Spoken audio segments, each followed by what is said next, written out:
Hello, আসসালামু আলাইকুম guys. আশা করি আপনারা সবাই ভালো আছেন। আলহামদুলিল্লাহ আমিও ভালো আছি। আজ সকালবেলা খাবার দিতে গিয়ে বাচ্চাগুলোকে একটা জিনিস খেয়াল করলাম, বাচ্চাগুলোর ভিতর দুইটা বাচ্চা আনকমন দেখতে পাচ্ছেন, এই যে কমলা কালার।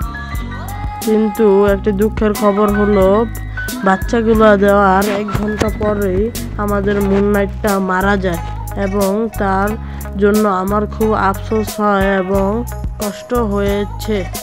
আবার কি আমার বেশিরভাগ বড় মাছগুলো মারা গিয়েছে। এই যে দেখতে পাচ্ছেন দুইটা আর কি, একটা মলি একটা গাপ্পি রয়েছে, এই দুইটাই অবশিষ্ট রয়েছে আর বাকি সব মাছ আমার মারা গিয়েছে। এই যে দেখতে পাচ্ছেন, তারপরও এদের উপর এরা এখন ইনফেক্টেড। আমি এখন মিথ্রিন গ্লু দিয়ে রেখেছি, আবার খাবার দিয়েছি। আল্লাহ হাফেজ।